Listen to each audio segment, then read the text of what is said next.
first one is the relationship between the two key variables. And so the question I want to ask is, do multi-ethnic societies always have a weaker state?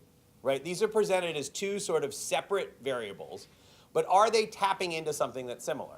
So I thought about this as I was beginning to think about this, and I thought, okay, well, of course, you've got the Netherlands, you've got Israel, so no, multi-ethnic societies don't necessarily always have to have a weak state.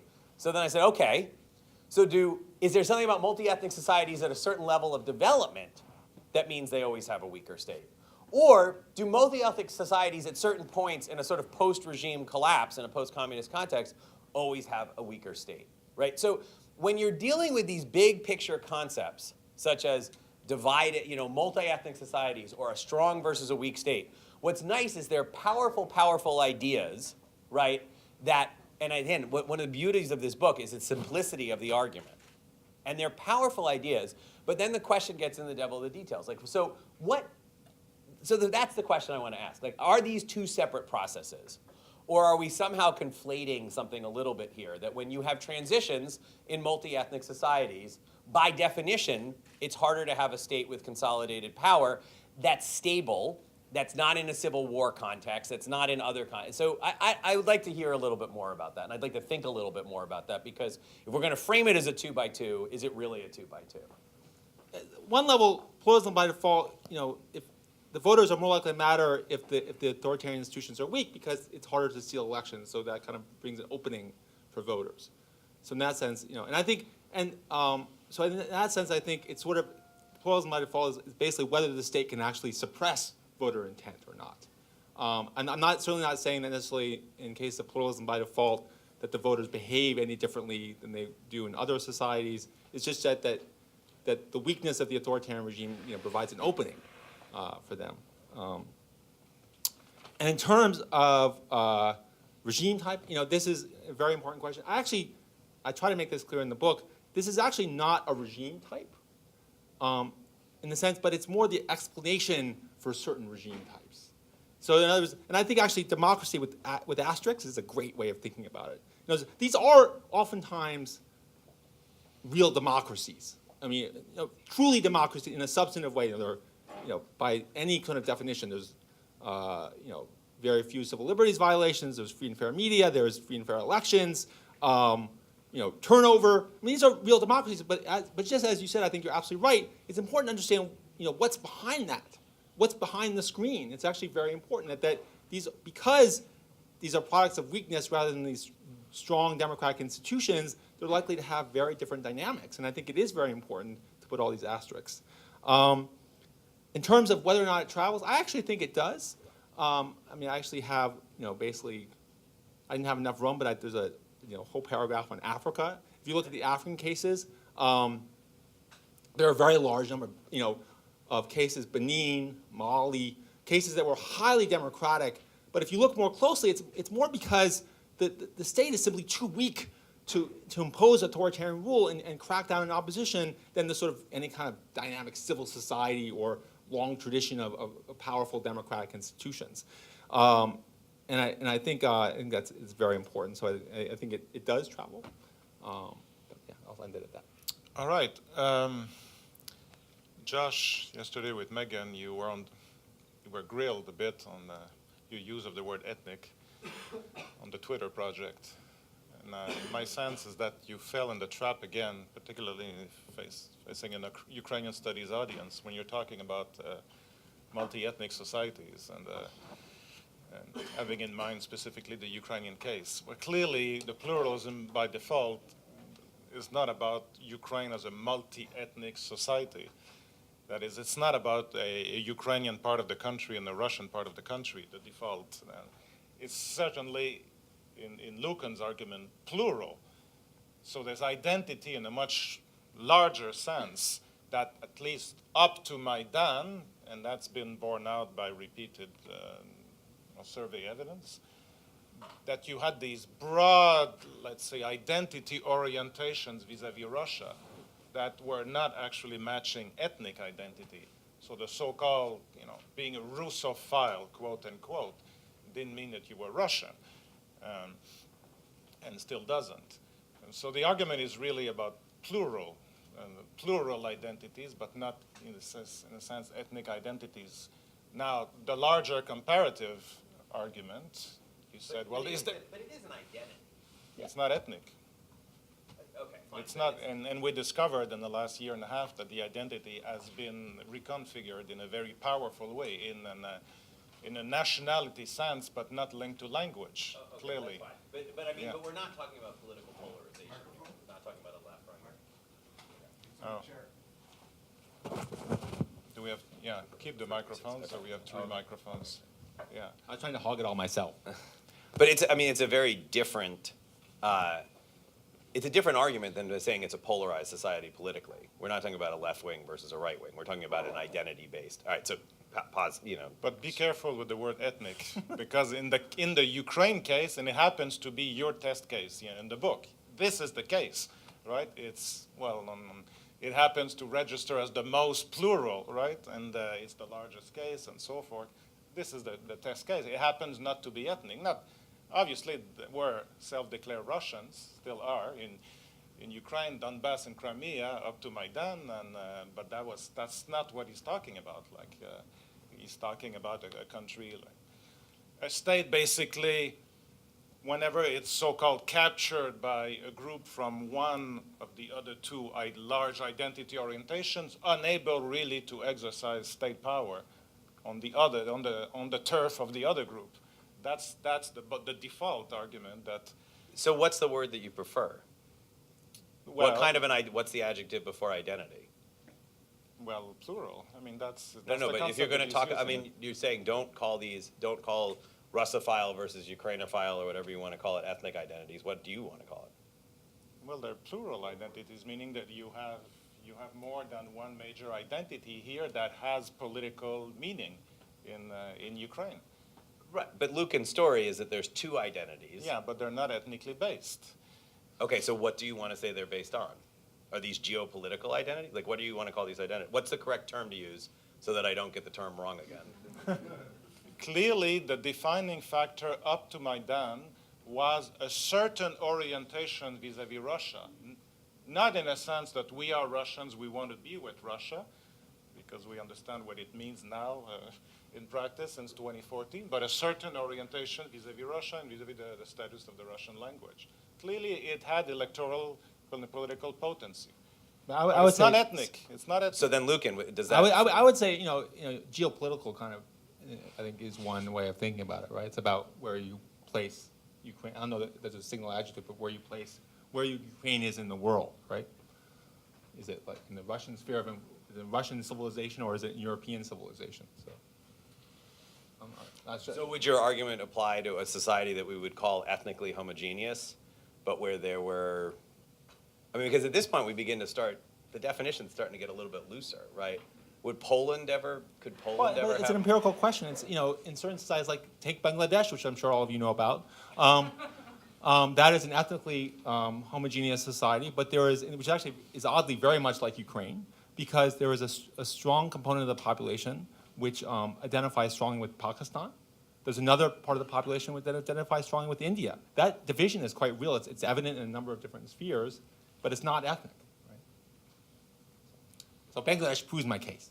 Could you have an identity that you have a strong identity that a strong portion of the population that identifies with left-wing political ideology and a strong portion that identifies with right-wing political ideology?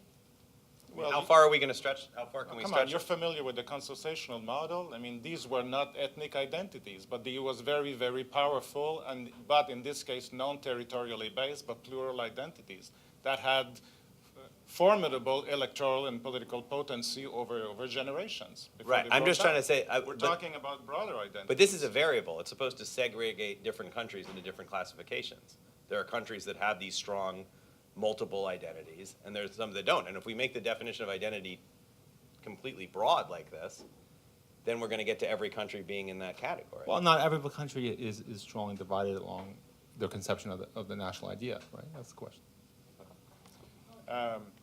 You just have to be careful, because since Ukraine is the major case study, the minute you say ethnic, just credibility goes out of the window, because it doesn't actually describe the nature of the problem in Ukraine.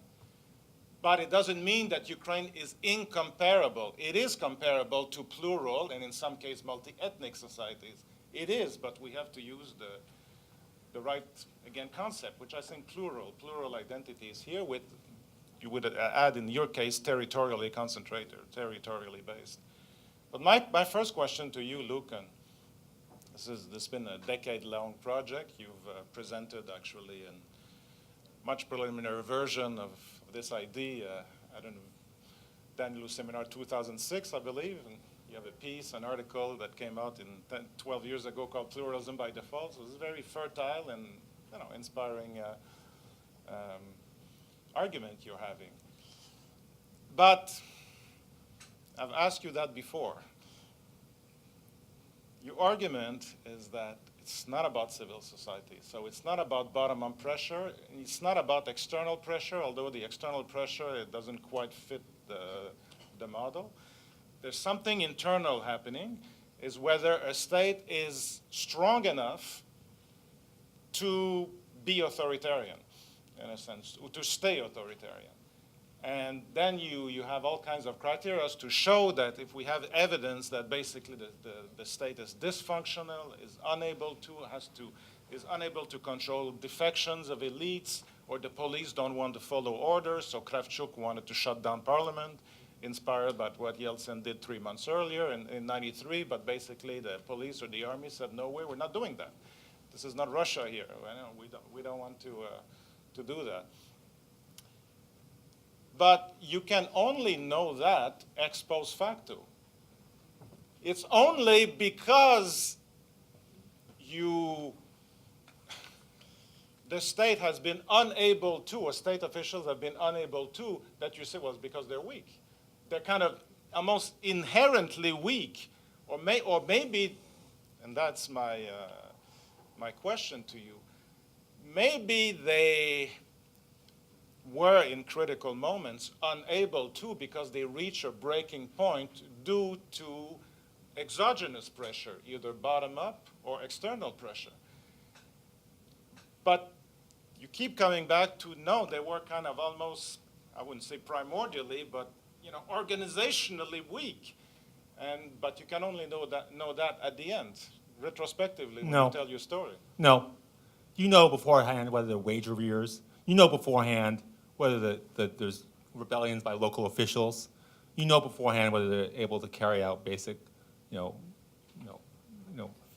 things that the state does, like pay pensions. And I mean, I think I just want to be clear. I'm not measuring state weakness by whether they can steal elections or whether elections are stolen or not.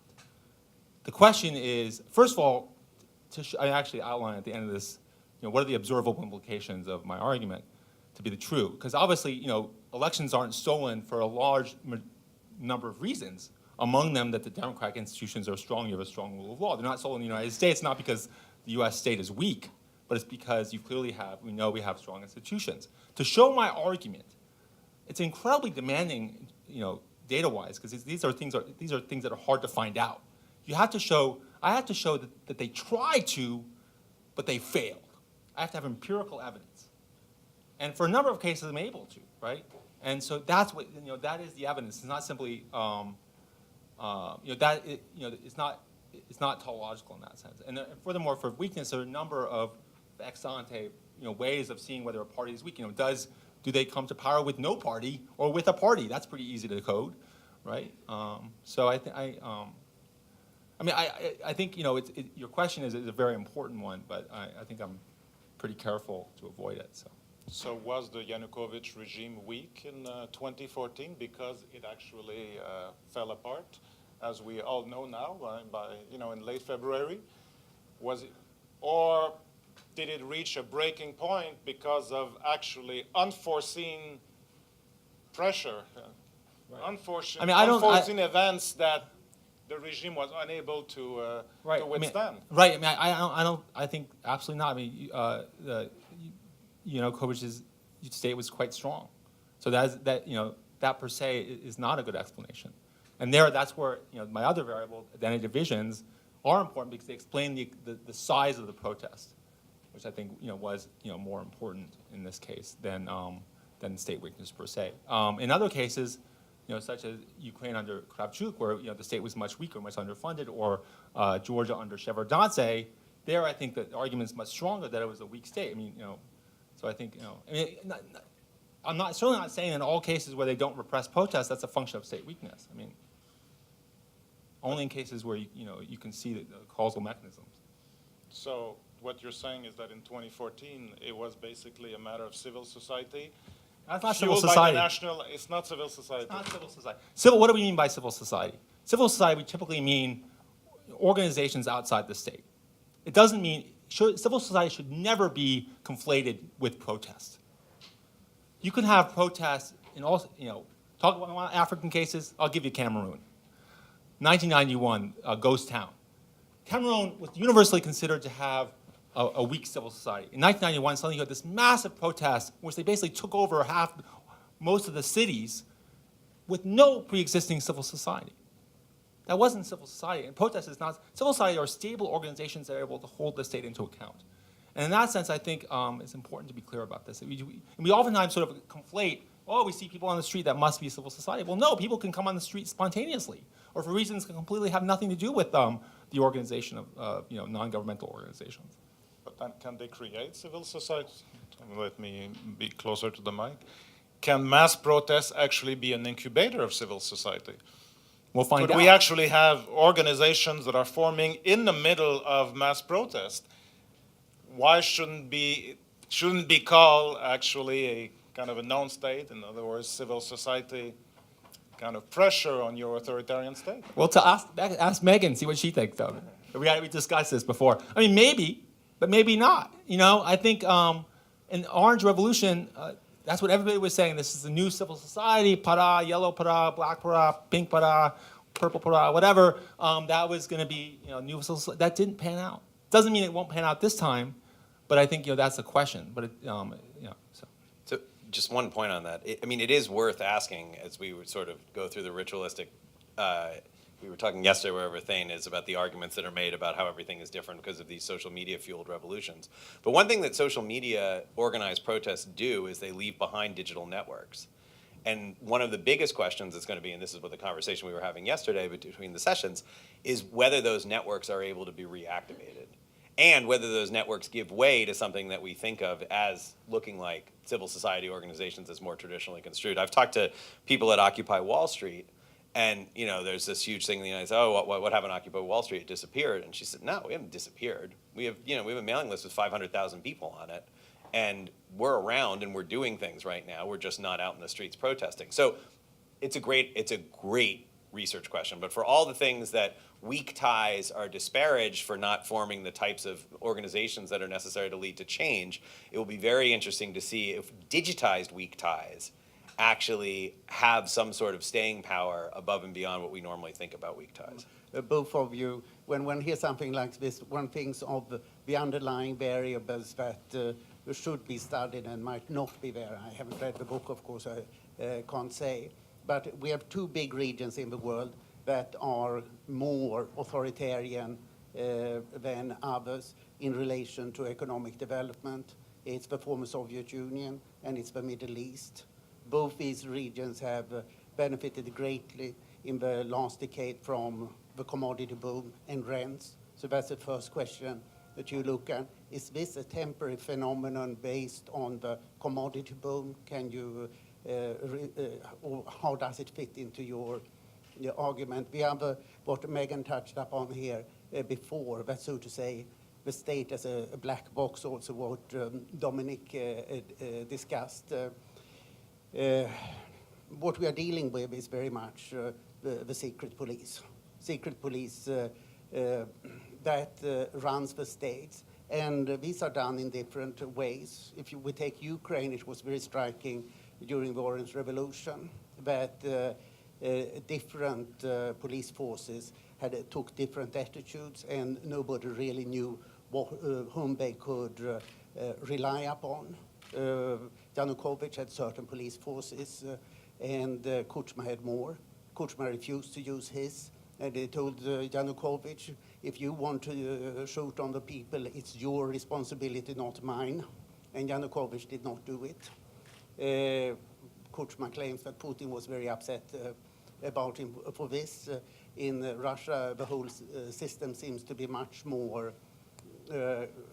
unified. If I understand Kazakhstan rightly, there are a large number of competing security police corps that are keeping it up. Have you any thoughts on this? This is not my area, so I just wonder, because clearly this is something that is very important that we understand, or at least I understand poorly. Thank you. So certainly, commodities are very important in terms of understanding authoritarianism in the former Soviet Union. The most stable authoritarian regimes are, Azerbaijan, Turkmenistan, Russia, Kazakhstan, that have a lot of oil. But my argument basically but the causal mechanism is that basically this has allowed them to keep the state very strong, to pay their officials, which in turn makes authoritarianism more stable, and therefore we would expect so that in a sense is not so surprising. But I think there are two things. One, there are 7 post-Soviet states that don't have commodities, and there's enormous variation within them. So simply, having oil or not having oil doesn't explain all the variation. And furthermore, within the commodity states, you have enormous variation between countries like Turkmenistan and Uzbekistan, which were basically stable from the get-go, in cases like Azerbaijan and Russia, which were unstable initially, but then became more stable over time. So I think that you can't simply reduce it to having oil or not having oil. You still have to look at state capacity understood more broadly. I don't know if this answers your question. Lucan, you very kindly, thank you, gave me an advance copy of your Ukraine chapter. I think it was the 80-page version, not the 200-page. And so I like you. I had my seminar read the paper this fall, and I thought you would be interested in a little feedback. We got into a ferocious debate with me presenting essentially the framework that you just outlined. And I got terrific pushback from the students who said, look, for better or for worse, Ukraine just has had 4 singularly inept leaders. They were inept in different ways. This is the story that Lucan is telling. Ineptness in coalition formation. And if they had been better politicians, each in a variety of possible ways, we would not be talking about a democratic Ukraine today. So I wanted to confront you with that reader response to begin with, even though it's simple-minded in comparison with the structures that you've developed, but also can't resist the temptation then to take the question forward. Will we be reading 3 years from now another article from you about pluralism by default in Ukraine, but this time based on 5 failed presidents? Yes. You will. That is almost certainly the case. I think contemporary Ukraine actually fits quite nicely. In answer to the question of ineptitude, that's always a very hard thing to deal with, because it's hard to measure ineptitude outside of the outcome. So there's no sort of, it's not, normally it's not stamped on your head. I'm inept. But you can look at how leaders are perceived before they lose power. And you take someone like Kravchuk, who now is seen as very weak. At the time, there was a saying that that Kravchuk was so skilled he could walk in between raindrops. And, he was considered a highly skilled politician. He was a wonderful backroom maneuverer. But suddenly he manages to fail. Well, why? Well, I argue it's very simple. He has no organization.